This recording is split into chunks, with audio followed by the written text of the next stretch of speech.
মধ্যরাতে আমার শ্বশুর আমার দরজায় টোকা দিলেন এবং বললেন, বউ, আমি বারান্দায় মেঝেতে পড়ে গিয়েছিলাম এবং আমার পায়ে ব্যথা করছে। যদি তুমি একটু মালিশ করে দিতে তাহলে হয়তো আমার একটু আরাম হতো। তখন আমি আমার শ্বশুরকে বললাম, আপনার আঘাত লেগেছে, তাই এতটুকু তো আমাকে করতেই হবে কি। এরপর আমি আমার শ্বশুরকে আমার বিছানায় শুইয়ে দিলাম এবং তার পায়ের আঘাতে একটু তেল নিয়ে মালিশ করতে লাগলাম। এরপর যা ঘটেছিল তা কেউ কল্পনাও করতে পারবে না, কারণ এরপর আমার জীবন সম্পূর্ণভাবে বদলে গিয়েছিল। বন্ধুরা, আজকের এই মোহনীয় গল্পে আপনাদের সবাইকে স্বাগতম। আমার বিয়ের মাত্র 10 মাস পরই আমার স্বামী হঠাৎ একটি সড়ক দুর্ঘটনায় মারা যান। আমার ভাই অনেক কষ্টে এখানে সেখানে থেকে ঋণ নিয়ে কোনোমতে আমার বিয়ে করিয়েছিলেন, কিন্তু 10 মাসের মধ্যেই আমি আবার আমার মায়ের বাড়িতে ফিরে আসি। আমার মায়ের বাড়িতে আমার মা ছিলেন না, তাই আমি খুব ভয় পেতাম যে যদি আমার ভাবি কিছু বলে তাহলে আমি কার আঁচলে মুখ লুকাব। আমার মা বাবা ছিলেন না, তাই ভয় আরও বেশি ছিল। এরপর হঠাৎ একদিন আমার শ্বশুর আমাদের বাড়িতে আসেন এবং আমার ভাইকে বলেন যে তিনি আমাকে আবার তার বাড়িতে নিয়ে যেতে চান। আমার ভাবি সঙ্গে সঙ্গে হ্যাঁ বলে দিলেন, কিন্তু আমার ভাই বললেন, এখন আপনার ছেলে নেই, তাহলে আপনি আমার বোনকে কেন নিয়ে যেতে চান? এতে আমার ভাবি ভাইয়ের সঙ্গে তর্ক শুরু করে দিলেন এবং বললেন, এতে এত ভাবার কি আছে? তিনি বলছেন যে তিনি তাকে নিয়ে যেতে চান, তাহলে নিয়ে যেতে দিন। তিনি তাদের বাড়ির বউ, ছেলে মারা গেছে তাতে কি? সে তার শ্বশুর বাড়ি যেতে পারে গু। ভাবির এই ঝগড়ার পর ভাই কিছু না জিজ্ঞাসা করেই বললেন, যদি আমার বোন সেখানে খুশি থাকে তাহলে একজন ভাই হিসেবে আমি খুশি হব। আপনি তাকে নিয়ে যান। এরপর আমার শ্বশুর আমাকে বললেন, চলো, কাপড় নিয়ে আসো। আমি আমার ভাবির সব অত্যাচার সহ্য করে আমার শ্বশুরের বাড়ি যাওয়ার সিদ্ধান্ত নিলাম। সেখানে পৌঁছে আমি আমার রুমে কাপড় বদলাচ্ছিলাম, তখনই আমার শ্বশুর এসে বললেন, বউ, 1 কাপ চা বানিয়ে দাও। আমি দ্রুত রান্নাঘরে গিয়ে চা বানালাম। চা পান করার সময় তিনি বললেন, বউ, তুমি কি জানো এই বাড়িতে আমি একেবারে একা? আমার ছেলে ছিল একমাত্র সন্তান, আর তোমার স্বামীও চলে গেছেন। তাই আমি তোমাকে এখানে নিয়ে এসেছি, যাতে আমার মনে হয় আমি এখানে একা নই। গিয়ে আমি বললাম, পিতাজি, আপনি একেবারে চিন্তা করবেন না। আমি তো আপনার মেয়ের মতো, আর সবসময় আপনার সঙ্গে থাকব। এরপর আমার শ্বশুর বললেন, আমি জানি তুমি আমার সঙ্গে থাকবে, কারণ তোমার ভাবি তোমাকে মায়ের বাড়িতে কখনো শান্তিতে থাকতে দেবে না। এইভাবে কিছু দিন কেটে গেল। 4 মাস পর এক রাতে আমি আমার রুমে ঘুমাচ্ছিলাম, তখন মধ্যরাতে কেউ আমার দরজায় টোকা দিল। আমি বুঝে গেলাম যে এটি আমার শ্বশুরই হবেন, কারণ এই বাড়িতে আমার এবং পিতাজি ছাড়া আর কেউ নেই, আর মধ্যরাতে কে দরজায় টোকা দেবে? আমি ভাবলাম যে হয়তো শ্বশুরজির কিছু দরকার আছে, তাই দরজা খুলে দিলাম। দরজা খুলতেই আমার শ্বশুর আমাকে ধরে ফেললেন এবং বললেন, বউ, আমি বারান্দায় মেঝেতে পড়ে গিয়েছিলাম, মনে হয় আমার পায়ে মোচক। তিনি প্রকাশ করেছিলেন যে তিনি আমার জীবনকে একটি নতুন দিকে ঘুরিয়ে দিয়েছিলেন। তার কথাগুলো আমাকে গভীরভাবে নাড়িয়ে দিয়েছিল। যখনই আমি ঘুমাতে যেতাম তার কথা আমাকে ভাবতে বাধ্য করত। তিনি বলতেন যে আমার সাথে থাকলে তিনি তার একাকিত্ব অনুভব করেন না এবং তিনি চান যে আমরা দুজনেই একটি নতুন জীবন শুরু করি।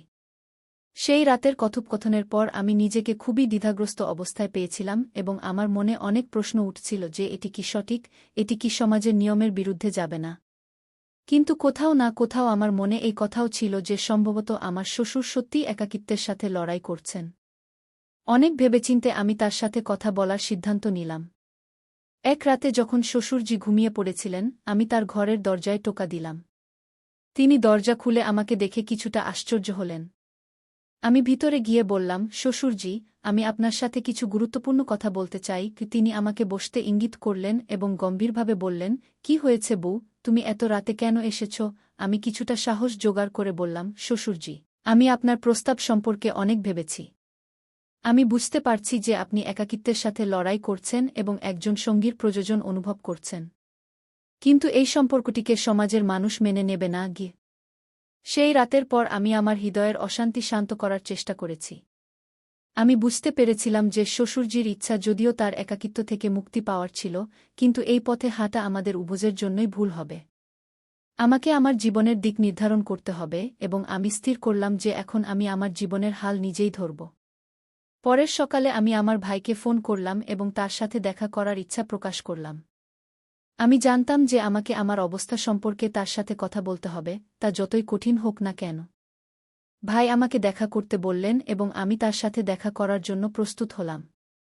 যখন আমি মায়ের বাড়িতে পৌঁছালাম, ভাই আমার মুখের উৎকণ্ঠা বুঝতে পারলেন। আমি তাকে সবকিছু বললাম, শ্বশুরজির কথা, তার অনুভূতি এবং আমার মনের বোঝা। ভাইজি আমার কথা মনোযোগ দিয়ে শুনলেন এবং একটি গভীর শ্বাস নিয়ে বললেন, বোন, এটি একটি কঠিন সময়, কিন্তু আমি সবসময় তোমার সাথে আছি। তুমি সঠিক সিদ্ধান্ত নিয়েছ। তুমি তোমার মর্যাদা বজায় রেখেছ এবং তোমার আত্মসম্মানকে আঘাত করতে দাওনি। এখন তোমাকে কি করতে হবে তা তোমার উপর নির্ভর করে। কি তার কথা শুনে আমার মন হালকা হল। আমি ভাইয়াকে বললাম, আমি এখন আমার জীবনকে নতুন করে শুরু করতে চাই। আমাকে আমার নিজের পায়ে দাঁড়াতে হবে এবং নিজের জন্য একটি পথ তৈরি করতে হবে। আমি পড়াশোনায় মন দেব এবং একটি নতুন শুরু করব। ভাইজি আমার কথার সমর্থন দিলেন এবং বললেন, এটি তোমার জীবন এবং তুমি যে সিদ্ধান্তই নাও, আমি তোমার সাথে আছি। আমি ভাইয়াকে বলে বিদায় নিলাম যে আমি শীঘ্রই একটি নতুন শহরে গিয়ে আমার পড়াশোনা এবং ক্যারিয়ারে মনোনিবেশ করব। এখন আমার প্রাথমিকতা ছিল যে আমি এমন একটি জীবন গড়ে তুলব যেখানে আমি নিজেকে সম্মানিত অনুভব করতে পারি। বাড়ি ফিরে আমি শ্বশুরজির সাথে কথা বললাম। আমি তাকে বললাম, পিতাজি, আমি এখন এই ঘর ছেড়ে যেতে চাই। আমাকে আমার জীবনকে পুনরায় গড়ে তুলতে হবে। আমি জানি আপনি একা, কিন্তু এখন আপনাকেও আপনার জীবনে পরিবর্তন আনতে হবে। আমাদের উভয়কেই এগিয়ে যেতে হবে। কি শ্বশুরজি আমাকে গভীর দৃষ্টিতে দেখলেন এবং ধীরে ধীরে বললেন, তুমি ঠিক বলছ বউ। আমি আমার একাকিত্বের সঠিক এবং ভুলের মান হারিয়ে ফেলেছিলাম। আমার তোমার সাহায্য প্রয়োজন ছিল, কিন্তু এখন আমি বুঝতে পারছি যে আমাদের নিজ নিজ পথে চলতে হবে। আমি তোমার সিদ্ধান্তকে সম্মান করি। সেই দিন আমি আমার অবশিষ্ট জিনিসপত্র গুছিয়ে নিলাম এবং শ্বশুরবাড়িকে চিরতরে বিদায় জানালাম। আমি নিজেকে প্রতিশ্রুতি দিলাম যে এখন আমি আমার জীবনকে আমার স্বপ্ন অনুযায়ী গড়ে তুলব। কয়েক মাসের মধ্যে আমি একটি নতুন শহরে ভর্তি হলাম যেখানে আমি আমার পড়াশোনা সম্পন্ন করলাম এবং একটি সম্মানিত চাকরি পেলাম। আমি গর্বিত ছিলাম যে আমি প্রতিটি কঠিন পরিস্থিতির মুখোমুখি হয়েছি এবং আমার আত্মসম্মান বজায় রেখেছি। এই নতুন যাত্রায় আমি নিজেকে আগের চেয়ে অনেক বেশি শক্তিশালী এবং স্বাবলম্বী পেয়েছি।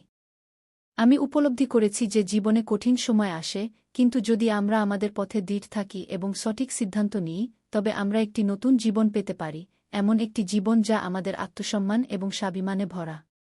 বন্ধুরা, গল্পটি কেমন লাগলো কমেন্টে অবশ্যই জানাবেন। এমনই মনোমুগ্ধকর গল্প শোনার জন্য চ্যানেলটি সাবস্ক্রাইব করতে ভুলবেন না। ধন্যবাদ।